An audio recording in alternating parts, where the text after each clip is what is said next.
നമസ്കാരം. ലോകത്തിലെ ഏറ്റവും വലിയ കെട്ടിടമെന്ന ഖ്യാതിയോടെ വ്യവസായ ലോകത്ത് വേറിട്ട് നിൽക്കുന്ന ഒരു കെട്ടിടമുണ്ട്.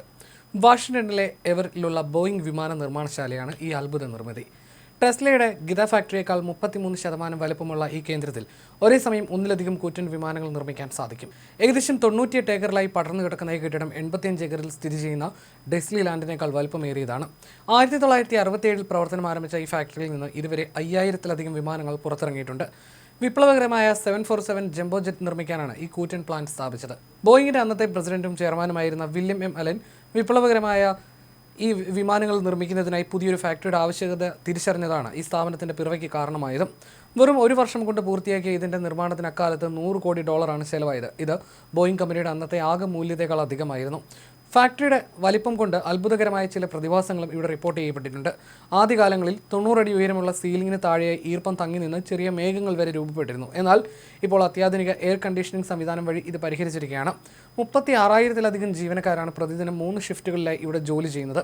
ഇതിനുള്ളിൽ അഗ്നിശമന സേന, ബാങ്കുകൾ, മെഡിക്കൽ ക്ലിനിക്കുകൾ, ശിശു സംരക്ഷണ കേന്ദ്രങ്ങൾ, എന്തിന് ഒരു ജലശുദ്ധീകരണ പ്ലാന്റ് വരെ സജ്ജീകരിച്ചിട്ടുണ്ട്. കെട്ടിടത്തിന്റെ ഒരറ്റത്ത് നിന്ന് മറ്റൊരറ്റത്തേക്ക് പോകാൻ 2 മൈലിലധികം നീളമുള്ള ഭൂഗർഭ തുരങ്കങ്ങളും 1000-ലധികം സൈക്കിളുകളും ഉപയോഗിക്കുന്നു. ഭീമാകാരമായ വാതിലുകൾക്ക് 82 അടി ഉയരവും 350 അടി വീതിയുമുണ്ട്. പുതിയ 777X വിമാനങ്ങളുടെ നിർമ്മാണത്തിനായി അടുത്തിടെ കൂടുതൽ കെട്ടിടങ്ങൾ ഈ വളപ്പിൽ കൂട്ടിച്ചേർത്തു.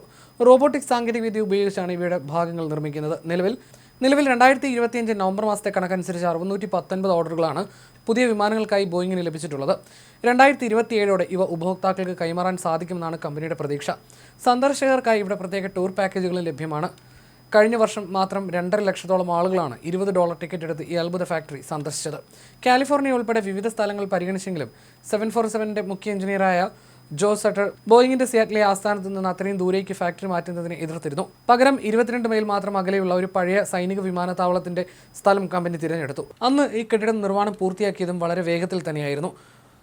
വെറും ഒരു വർഷം കൊണ്ട് റെക്കോർഡ് വേഗത്തിലാണ് ഈ പദ്ധതി പൂർത്തിയാക്കിയത്. അക്കാലത്ത് ഫാക്ടറി നിർമ്മിക്കുന്നതിനായി 4 ദശലക്ഷം ക്യൂബിക് യാർഡ് മണ്ണ് നീക്കം ചെയ്യേണ്ടി വന്നിരുന്നു. ഇതിനായി മാലിന്യങ്ങൾ മാറ്റുന്നതിന് ഒരു പ്രത്യേക റെയിൽവേ പോലും നിർമ്മിച്ചു. ഇതിന്റെ ഉത്ഭവത്തിലെ ധീരമായ കാഴ്ചപ്പാടും നിർമ്മാണത്തിലെ അസാധാരണമായ ശ്രമങ്ങളും ഈ ഭീമാകാരമായ ഫാക്ടറിയെ ലോകത്തിലെ വ്യാവസായിക വിസ്മയങ്ങളിൽ ഒന്നായി നിലനിർത്തുന്നു.